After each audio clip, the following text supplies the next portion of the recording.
Hey, everybody. Welcome back to the Circle of Knowledge podcast. I am your host, John Kovach Jr.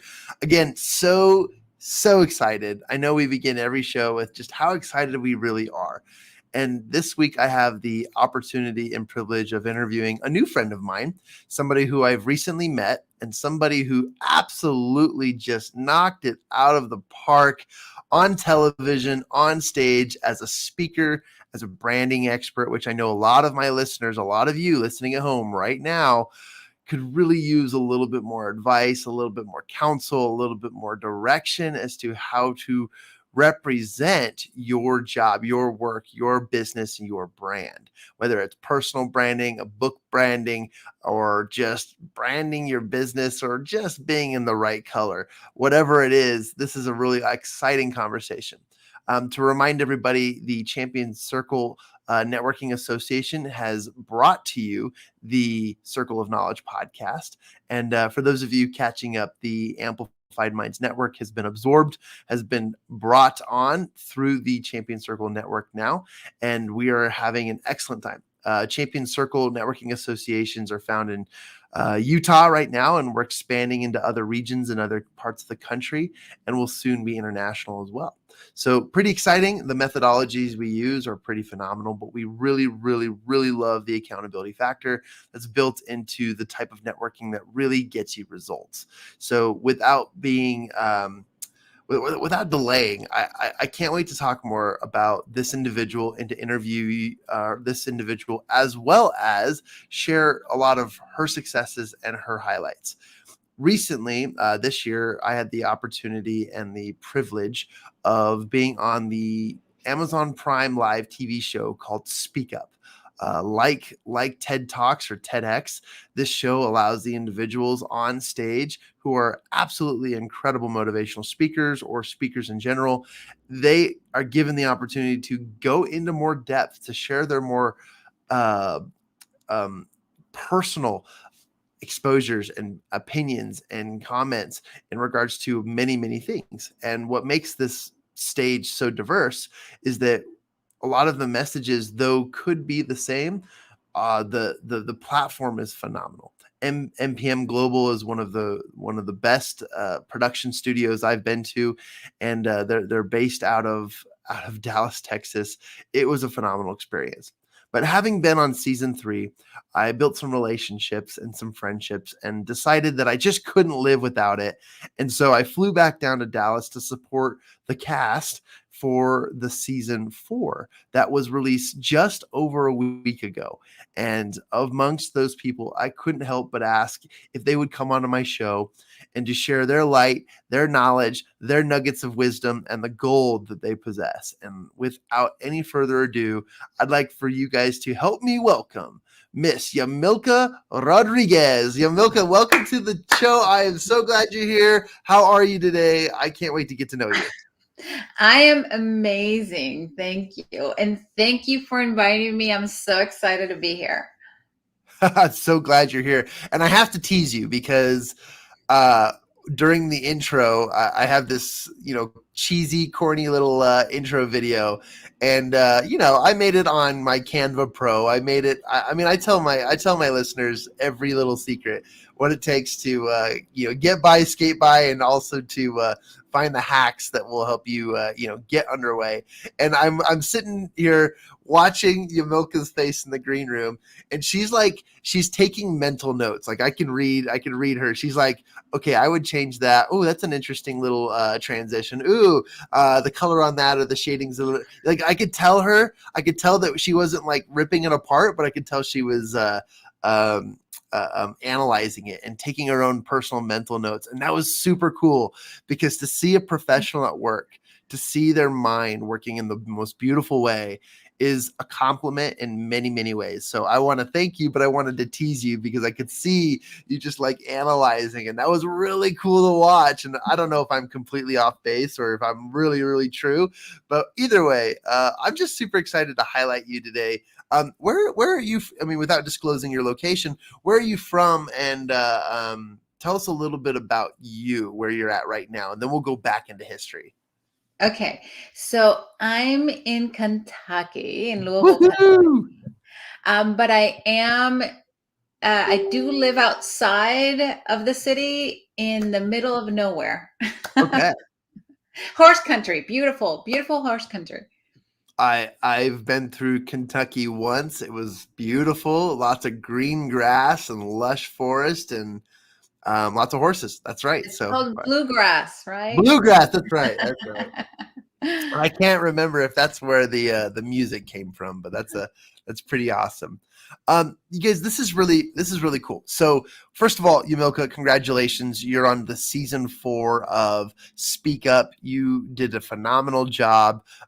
Your episode is really cool, and we'll share how our listeners can go and find you on Amazon Prime Video. Such an awesome experience, an amazing accomplishment.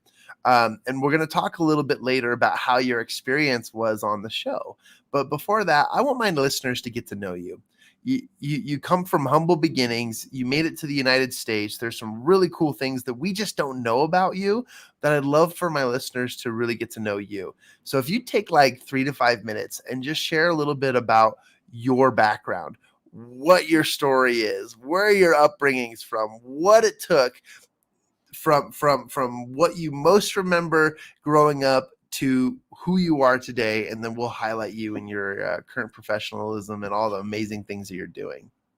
Great. So I was born in Caracas, Venezuela, and my mother was a stay-at-home mother. So that was wonderful. I was the oldest, so a little bit of a bossy kind of girl, and I had 2 brothers and a sister. But I was thinking because my 4th brother is 12 years younger than me, so he came a little later in my life. But anyway, my dad loved to travel. My dad was a professor at the university, and we got to go to a lot of places when I was little.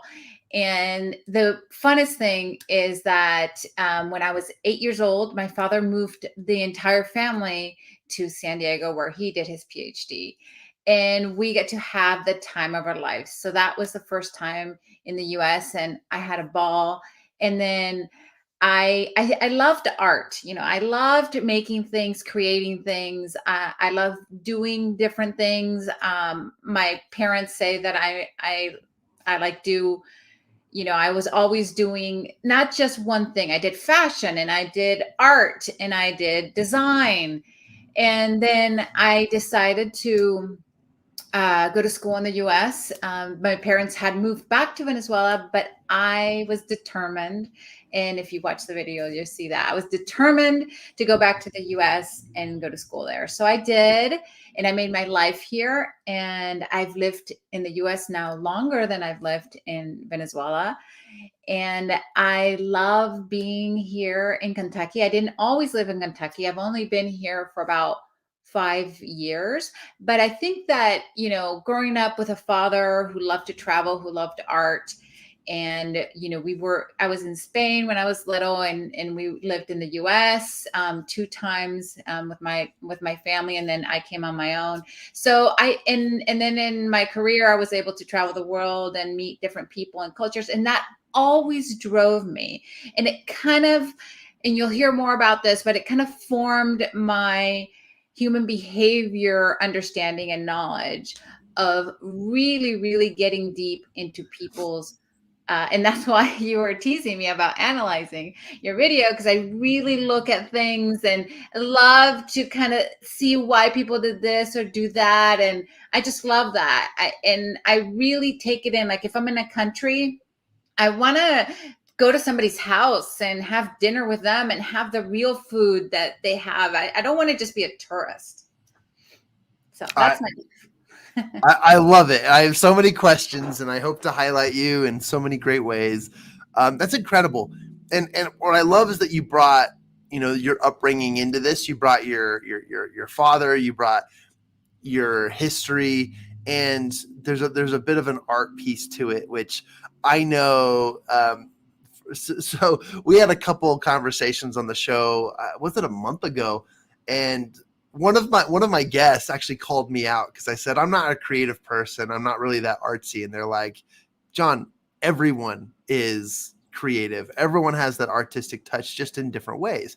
And yours is very, very unique because it sounded like your father had a lot of influence on you and the way you saw color, the way you saw images, the way you saw art. And that's really, really cool. I didn't have that experience growing up, but I had a lot of other creative experiences where entrepreneurship and using my hands and stuff became a really, really cool thing. So highlights to you, because that's a really, really phenomenal thing to pick up just through exposure. Now, I have a question is, as your dad was doing a lot of art, how much of that did you participate in yourself?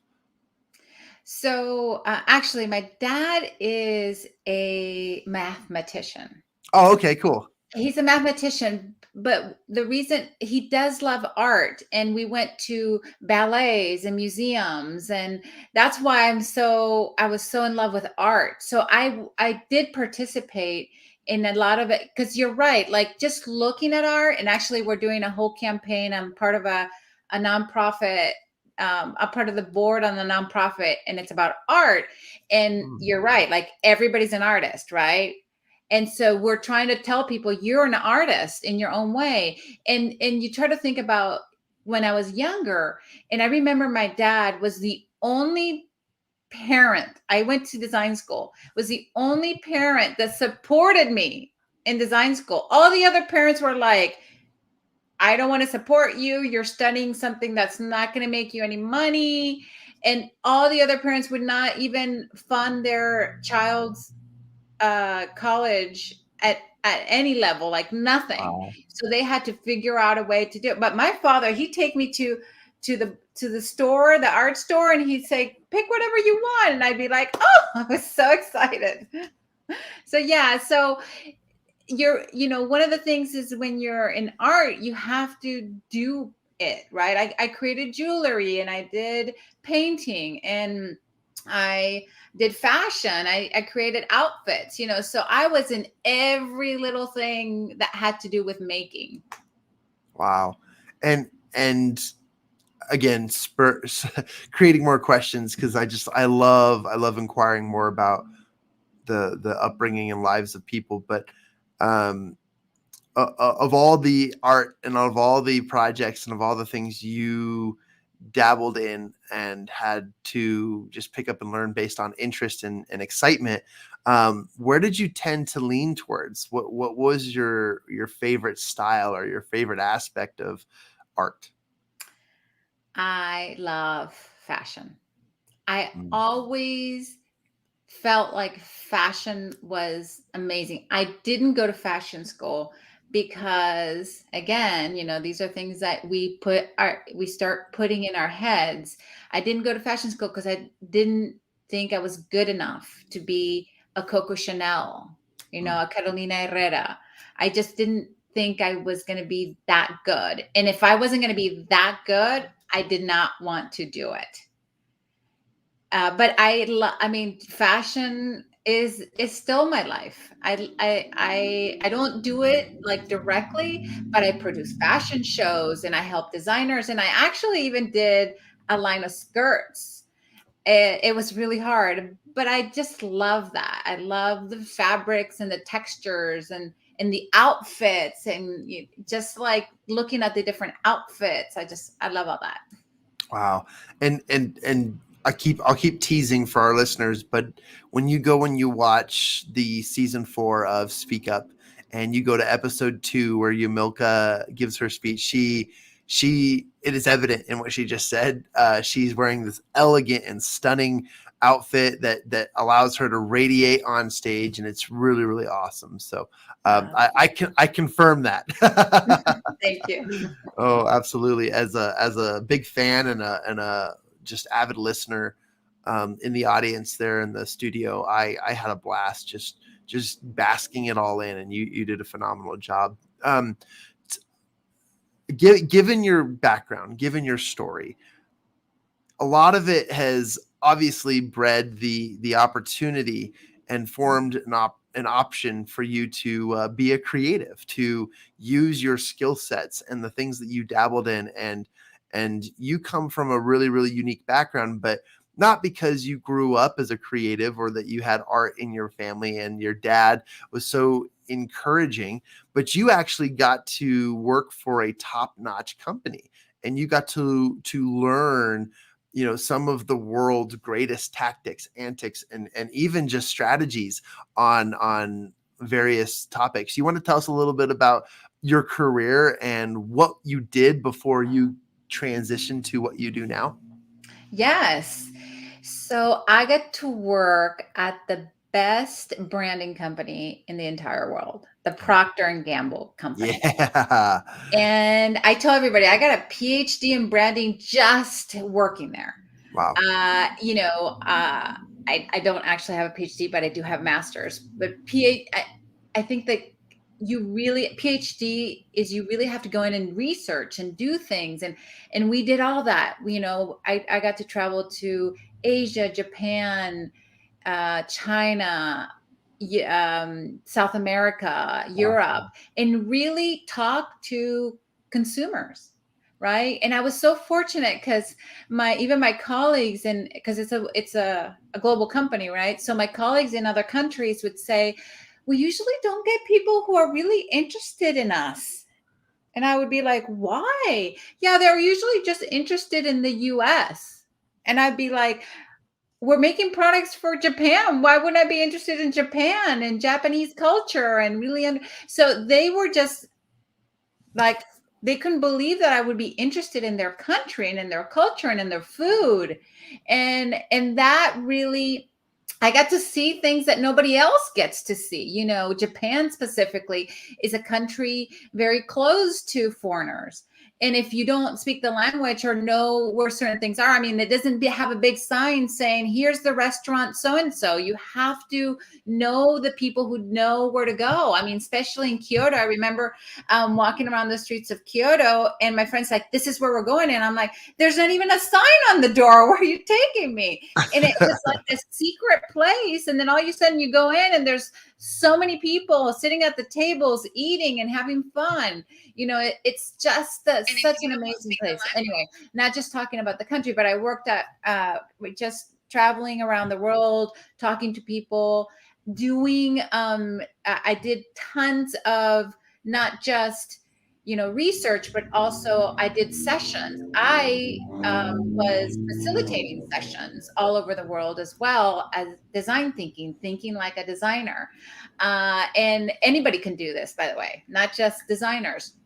And also, I was the brand identity leader. So I own the brand identity of a certain brand around the world. I worked only in billion-dollar brands. And working in billion-dollar brands is very different because you're really focused on making sure the brand is consistent and people are connected to the brand. And so if somebody changes something in Brazil, you got to pick up the phone and say, what are you doing over there? That is not the brand. What are you doing? So a lot of times I felt like I was a brand police as well as in my job. So I got to do a lot of different things. My other expertise in the company was I created personas. And I believe so much in this, and my whole methodology is around this, is if you don't delight the customer, you can't have a business that scales or grows. You can't. I mean, yes, branding is important, branding yourself, and we'll talk a little bit about that too. But creating that deep connection with your customer, with your client, with your audience is number one. Number one. And like I say a lot of times, I'm creating this whole program around getting unbranded. Why is a branding expert talking about getting unbranded? Because we have to shed those layers Yeah. that we've built, that we've put on ourselves over time. And you take on all these personalities and you're protecting yourself from so and so, and you don't want to get hurt and you don't want your feelings to get hurt. And so you put all these layers on yourself. And it's about shedding those layers. You cannot be the brand that you want to be for everybody else if you're carrying on these, a lot of times they're just traumas that we carry that we don't know we carry, Yeah. right? And so being able to let go of that trauma, or knowing your personality, will then attract the right person, the right client, the client that loves everything you do. And you talk a lot about the idea of creating raving fans. And from what I hear, and I'm sure my listeners can agree with me, is that when you listen by using your eyes, your ears, and anything that's a receptive channel, you you can find what layers need to be peeled back so that it's the true communication that they're all really trying to portray to other people. And whether it's buy this gadget or put on this dress, whatever it is, it there's a deeper meaning behind things, and people are really trying to communicate that. But that's what branding can do by really focusing in on the message that each individual is conveying and portraying to their audience. I love that. So you're getting me excited about the topic. Good. Okay, good. Because my methodology is based on psychology. Okay. Why did I base it on psychology? I did do a lot of this work. I mean, when you work at P&G, you get to work with the best agencies in the world, right? And you get to do things. You have an infinite budget. You get to do things that nobody else gets to do. So that was just, I took everything in, right? And I took this little thing from here and this thing from here, and I learned over time that this method of using psychology to really understand consumer in every single way. I use psychology, not just in the brand, but Superfan. I talk about having your super fans, right? And it's super fan singular, right? And also understanding how to really delight the customer through experiences, because you have to create experiences for your ultimate super fan. And so psychology is bringing the unconscious to the conscious. Okay. So a lot of times we live in this like unconscious world. And all I do, I don't change you. I don't tell you to be somebody who you're not. All I do is do that small shift of showing you who you really are, not rebranding, but really uncovering or shedding those personalities that you've kind of taken on, and really showing you this is it. So you might be, and the way that I do that is through Jungian archetypes. There's 12, right? You might be a ruler or a magician or a performer. You might be innocent or a caregiver or a lover. You might be a rebel or a sage or a creator. You might be a hero or even an explorer, or the girl next door, or the good guy, right? So there's just different archetypes.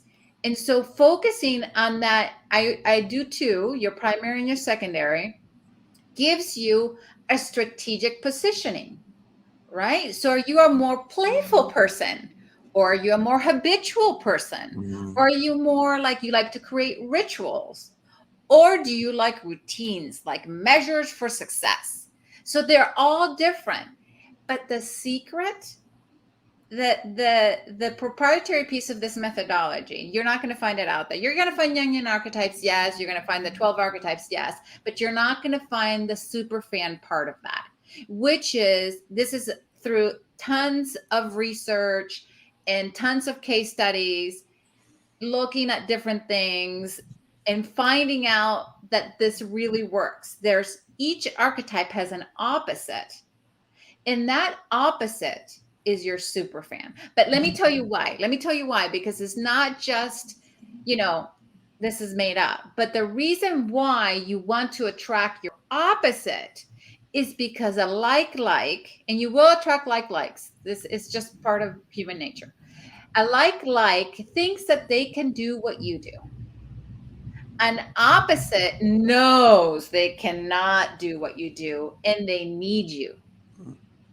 Okay. And so that's really the key to this. So writing your message to that super fan, it's what's going to attract, and you being who you really are, you know, your authentic self will attract the right client for you. And then that really is the magic of really creating your unicorn, right? Phenomenal. Have you written a book? That's a really good question. I have written 3 collaborative books, and now I'm in the process of writing my own book with a methodology on it, because it was just interesting. Like I always wanted to write a book about this, but for some reason I got into these groups of women, and I had my first collaborative book, my second collaborative book, and now I just launched my third collaborative book, and I'm like, I'm done with collaborative books. So I'm writing a book, and it's halfway there. I'm hoping to launch it in a month or two, and it's really about this methodology and understanding it at a deeper level, so people can do it. Because my whole goal is, I learned all this. Yes, I got to learn this. It was 25 years of really understanding. Well, if you look at my whole life, I'm not going to even say that number. But if you really think about it, I think everybody needs this.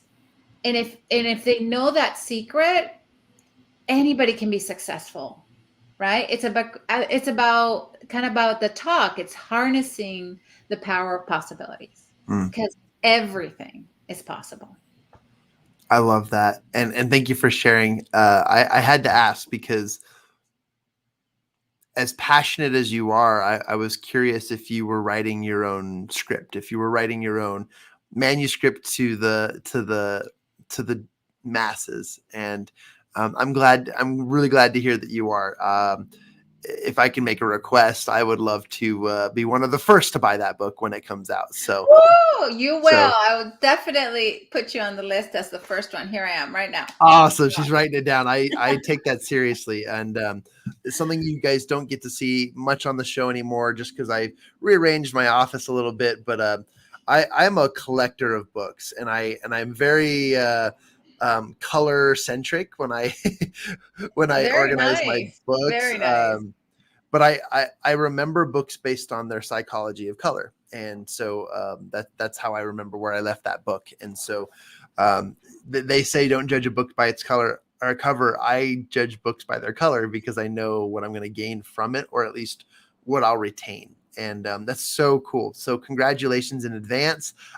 Please let me know when that comes out, and I'd love to let my listeners know too, because I'm as excited as you are about this conversation. My blood is like, oh, so excited. I feel like I just had 3 coffees, because this conversation, and when you get into the science and psychology of the making of a human individual, it's so true how our upbringing, our genetic our genetic communications, meaning how our body reacts and how it responds and what it creates as a result of the mind and the heart, as well as interest, is so measurable, and it's very, very computable. And when you have your finger on the thing that really makes people tick, you truly have a superpower.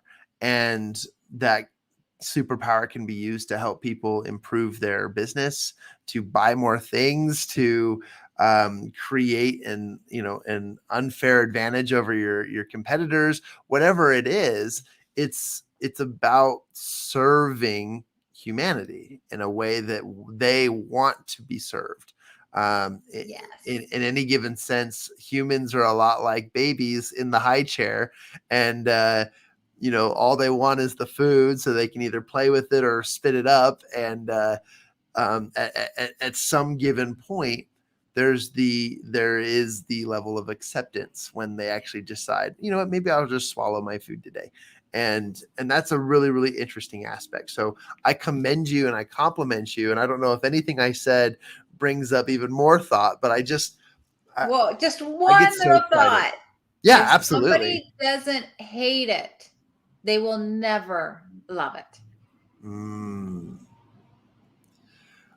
Okay, now I'm excited. I thought I was before, but now I'm like really excited. Be- because there's the phrase, like, you spark something in my mind, and thank you for making me think, because this is great morning exercises. She's already in the mid-afternoon of her area, and I'm still in the morning waking up. But what you sparked there is really interesting, because it's never our intention to create enemies. It's really our intention to build as many raving, or in your terms, super fans, right? But you're absolutely right. If people can't get behind something that they're passionate about, then it's just another business. It's just another brand. It's just another resource. And a good sign that you're doing good things is that there are haters, that there are people who truly, madly dislike and distrust you, not you as the provider, but your business or company. They don't align with it, and they're passionately against it. That's a good sign that you're on the right track, because on the opposite end of the spectrum, which there always is, ebb and flow, magnetism, there will always be lovers as there is haters. That's very, very fascinating. So thank you for getting my wheels turning. Now that the hamster has woken up from his midnight dreams, I appreciate you saying that. And I'd like to know if that is one of the things, or if not the thing, that makes you do what you do today. Because it sounds like you've got your finger on it, and you're like, yeah, I love to watch people tick. I do. It's amazing to me, when I assess the brand, that's the first thing I do. I assess their brand, and then I put together a report based on that assessment, and they look at it and they're just in awe. They're just in awe. They can't believe that. They think I'm a psychic or something. I'm not a psychic. I wish I could be, but I'm not. Um, and they're just like, "How did you know this?" And they ask me questions like, "Why am I attracting this?" Well, let's look at that. Why are you attracting that? A lot of times it's because you've had a trauma and you're compensating in different ways, and you're using Right. words that are attracting people who aren't your super fan, or you're copying somebody else, right?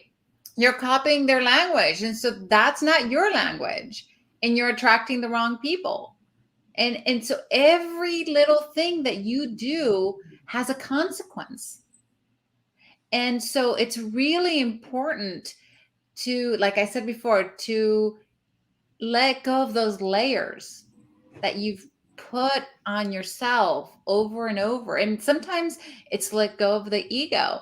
And in design world, we would say, why are you making this vanilla? You're not differentiating yourself from the market. The market is super saturated right now. And if you don't have a hater, there's a problem, right?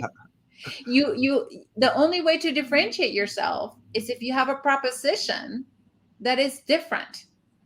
And the way to do that is through understanding who you really are, and who that fan is that you want to delight, and make things and make experiences that they will never forget, ever. Wow.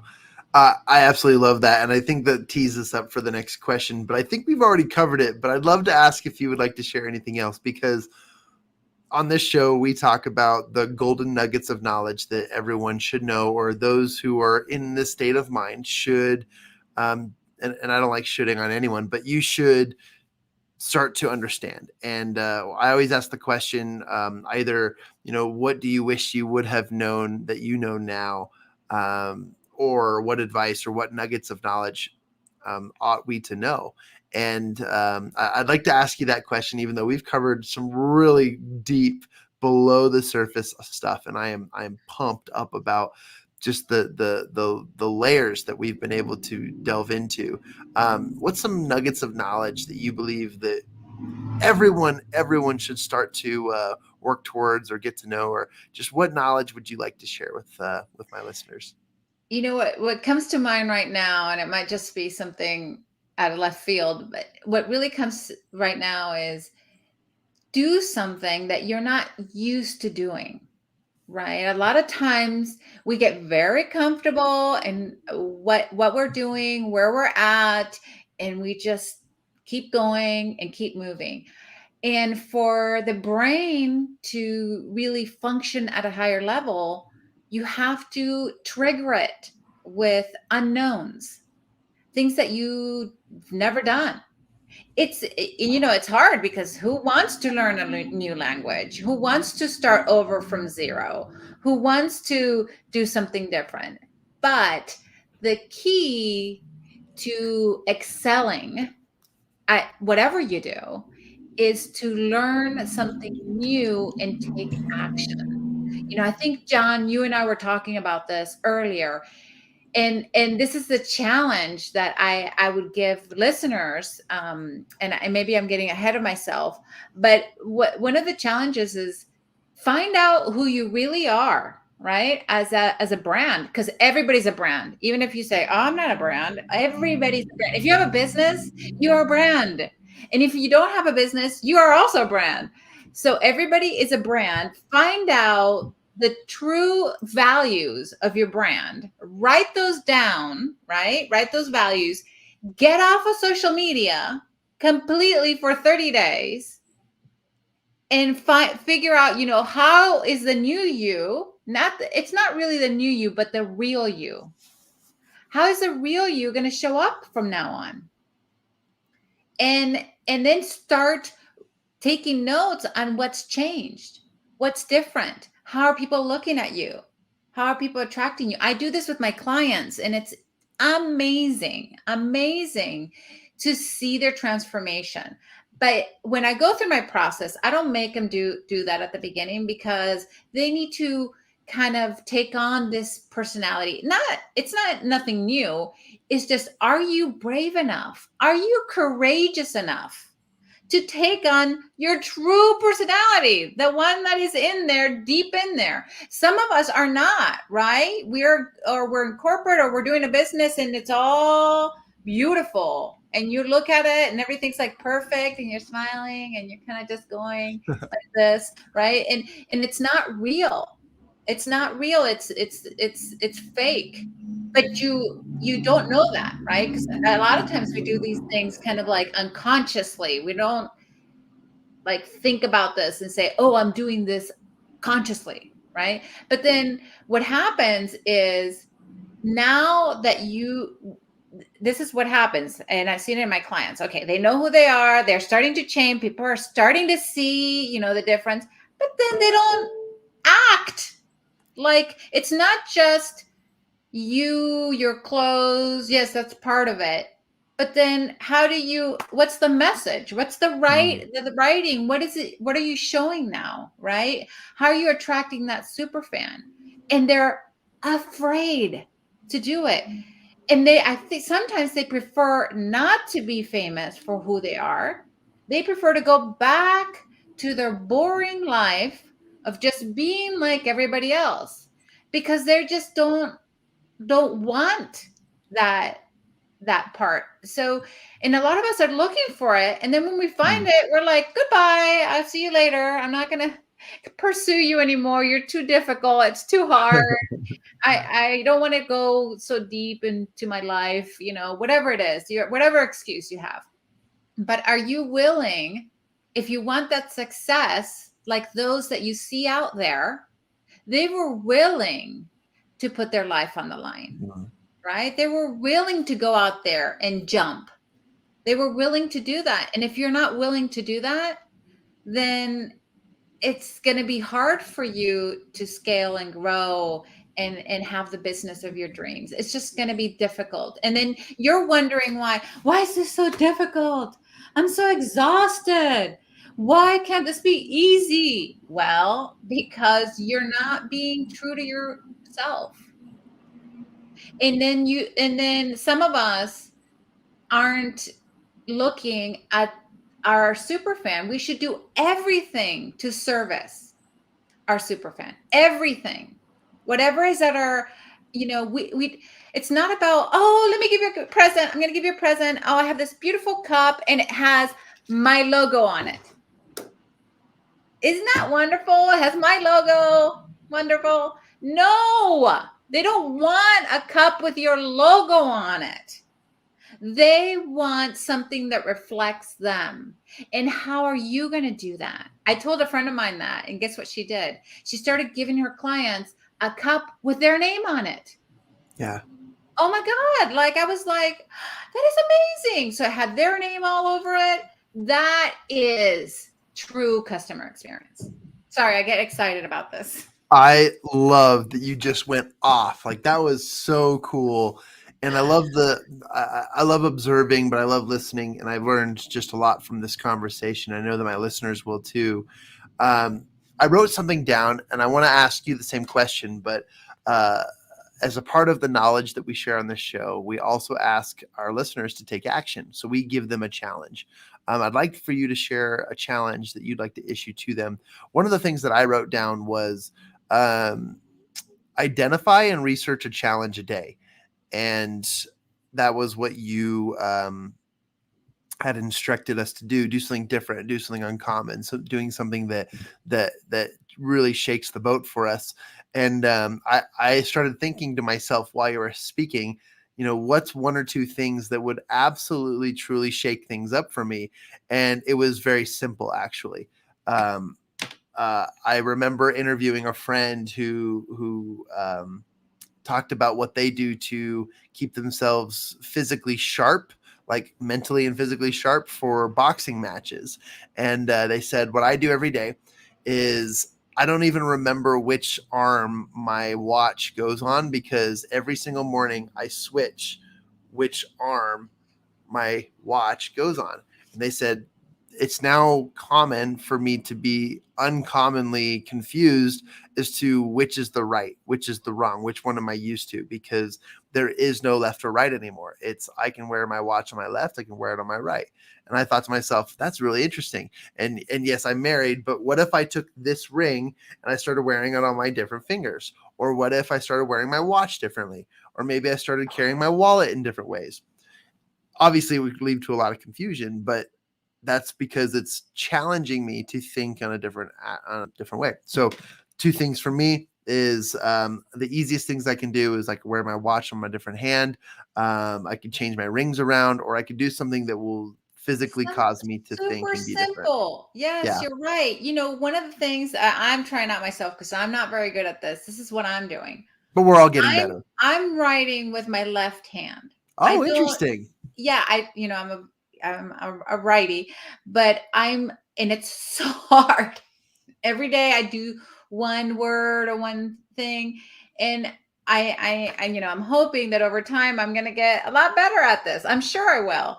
But just simple things like that. Don't try to say, "Oh, I'm going to take a whole language course. I'm going to learn." Yes, I've been wanting to learn French. Maybe that's one I should do. But, it's really just start with the simple things, and once you win, right, celebrate, because that's the other thing. It's so important to celebrate. Yay, I did it. It took me 2, 3, 4, 5 weeks, and I did it. I overcame that challenge. And then take on the next challenge. What is the next thing you're going to do? So always challenging yourself to learn something new. And it doesn't have to be something complicated or that takes years and years. It could be something simple, like you said, like, maybe just change my watch and forget about, what hand I put it on. I mean, I never knew, I still don't know my right from my left. I have to think like, right. It's like I have to think through that. And I have my husband's like, well, you just learn. I'm like, I know which one it is, but it's just my brain doesn't work that way, right? My brain every time I ask, it just like goes zero, blank, right? And so everybody's different. And so we all just need to pick something that is a little challenging for us and take it on for a couple of weeks and see what happens. And then I love celebrate that little thing and just have fun. Or do it with a friend. Maybe you can, like you said, accountability is one of the most important things to do. Tell a friend, give each other, a stipulated amount of time and call each other and say, how are you doing on it? Are you doing this? Or send each other pictures every day, in the morning and say, hey, this is my progress. That's a really good way of doing it, because you can cheat with yourself, right? I don't want to do it today. I just going to go to bed, whatever it is. But yeah, I mean, those kind of little things really help your brain kind of get going, and you'll never have any problems in remembering things because you're always working on something new and your brain's always excited to learn something different and new. I love it. Thank you so much for sharing that. And I just love how like not the light bulb, but like the energy just went off in Yamilca as she was so excited to share this with everyone. That's a great challenge, and it's so simple. So doing something that's uncomfortable each day, and it can be as easy as changing your watch around to writing left-handed, learning a new language or something in that regard. That is so phenomenal. Thank you for sharing that. I want to take a few minutes before we close the show today, and I want to give some gratitude to an individual that you and I both know. The gratitude that I'm sharing with is for Miss Dee Dee Wong. And Miss Dee Dee, who is one of the producers of the show Speak Up on Amazon Prime TV. She is just a phenomenal speaker. And actually, I am blessed to have met Dee Dee through one of my friends, colleagues, and mentors, Eric Swanson, who introduced me to Dee Dee and allowed me the opportunity to speak on Speak Up. But I'd like to give some gratitude to Dee Dee for allowing this and for us to be even connected through this. If it weren't for Speak Up, we would not have been connected. And so I want to shout out to Dee Dee. If you guys haven't watched the episode where I interviewed Dee Dee, I interviewed her several months after she was appointed as one of the 12 apostles by the Pope to steward over a special child project in Italy and throughout the world. And it was a phenomenal experience. And you've got to go watch that and listen to that. Now that I've shared some gratitude with Dee Dee, I'd like to turn it back to you, Yamilca. And last question for you before we let our listeners how to get a hold of you and we'll wrap up the show is, what was your experience like being on Speak Up, and why are you so passionate about the message and the story that you shared on episode 2? So, oh wow, it was an amazing experience. I have done a TED talk, but that's completely TEDx talk, Yeah. and that was completely different than this. I love Dee Dee, by the way. She's an amazing mentor. And when she brought it out, because I was part of her course, her speaking course, I felt so honored, right? And she worked with me on thinking about, what is it that I really want to show to the world, talk about in the world. And as I was doing it, it's so funny because in TEDx you have to memorize your talk, and I was trying to memorize this talk and being so perfect and making sure that everything was like aligned and said correctly. And that was taking all the essence, all the feeling out of it. And I remember Dee Dee saying to me, because I did the talk and I stopped because I couldn't remember this. And she's like, this was like the day before I left to go to the Dallas. And she's like, Yamilca, not going to work. You've got to get those notes out and just tell me the story. And so I got up there and just told her story. And she was like, that's what needs to happen. So I got on the plane and I rewrote my entire speech. and just bullet points, right? Like this is, I kind of want to mention this, and that saved my talk. Now, I still was a little stressed, and I wish I would have. Now I know, like, have more fun, much more fun. And so we take these things so serious. They're, a livelihood. How are we going to show up in front of the camera, in front of millions of people? It's okay to make mistakes. It's okay to not say the exact word that you were planning to say in that specific time. It's okay. So letting go of all expectations, having fun, and just showing up the way that you are. Remember, you truly are. If you really know who you are, just showing up that way. Uh, it's just it's an experience that I will never ever forget, and I can't wait to do more and more of these. I'm really looking forward to speaking more, talking more in front of people. This was just so fun after, not before. And Yeah. the whole piece is, like I said, try something new. This was very new for me. I was, I'm like, let's do it. Let's go for it. Let's try it. And this learning experience just got me to say, I want to do more. I want to try more. I want to do more talking in front of stages, in front of people, and put myself out there. It's okay if people hate me, right? I'll have a few that love me, and that's all I care about. I absolutely love what you said. It's okay that people hate me, but there's a few that love me. Thank you for sharing that. That was beautiful, and I agree 100%. The experience on television is a unique experience. It puts you way out of your comfort zone, but I love that you had the experience where you were experiencing the stress of communicating the way you wanted to, having the right story, and the looking back and the being in the present was, I'm going to have more fun. I'm going to enjoy this experience. And that I love that. And I know that speak up environment was perfect for that, because it curated and facilitated an environment where you could delve a little bit deeper into your topic. You could embellish on your story, or you could stand in your own skin on stage and be yourself, but also to communicate and stick the landing, as they call it, on all that you wanted to perform. And that's a really, really impressive and important compliment to that organization for how they design the experience. So I wanted to congratulate you on the huge accomplishments, the amazing things that you're doing, and the psychology that you're bringing into the world to change people's lives. Many people think that psychology is still one of those artsy type sciences, but the mind is one of the most powerful places. And I'm a student of Napoleon Hill's Think and Grow Rich, and I know that you've read the books as well. And I want to thank you for expanding on that today, and for sharing so much knowledge with my listeners.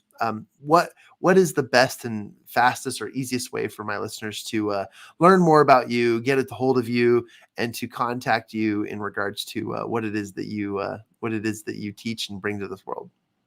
Yeah, so on the screen, www.archetype method, archetype, not architect, archetypemethod.com, or at archetype method Instagram. And if you just want to get a hold of me, send me an email. You can do info@yamilca.com. Super simple. I'd love to hear from you. And yeah, send me a shout. I'm happy to give free brand assessments to people if they really want to understand their brand, because that's what I'm here for. Awesome.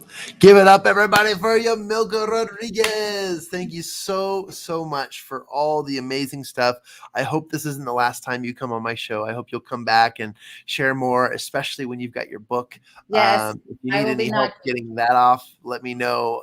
We have connections with great publishing resources. But I just want to thank you again and honor you for being on our show. And I can't wait to share this content with the world. It's going to be very, very, very influential. And I think a lot of people will resonate with your message. So thank you for sharing what you did, and for being who you are, and for inquiring the curiosity of humanity and how people work, because that is what's going to change ultimately the world. And so thank you. This has been an amazing podcast episode. We've had Yamilca Rodriguez on the show. And for those of you listening to the podcast version of this, I want to invite you to go to that website, www.archetypemethod.com. That's ARCHETYPEMETHETHOD.com. Yamilca, thank you so much for being on our show today. Oh, thank you, John. You're so amazing. I know you're just like an angel that just lands when you need him, and so supportive. And I'm so glad you were there because you really helped all of us. Well, thank you. So I thank you, and thank you for what you're doing and how you're serving everybody around the world. Well, thank you. And I'll use your words here. What Dee Dee and Eric and the Speak Up team have done is they've created a super fan out of me, and that reciprocates in many ways. So there's layers upon layers to the awesomeness that we can create. Thank you for saying that. Thank you for sharing. Ladies and gentlemen, this is another episode of the Circle of Knowledge podcast. Thank you for joining us, and we hope you'll join us next time as we'll be interviewing quite a few more of the participants and personalities from the show on Speak Up, as I've had the opportunity to connect with each one of them and have an awesome opportunity to interview each of them on the show. This has been an amazing interview with Yamilca Rodriguez, and we ask that you'll join us next time. And in so doing, we invite you to take action on the knowledge that you've received today. So again, thank you so much. And we look forward to seeing you on the next version of our show. Take care, everybody.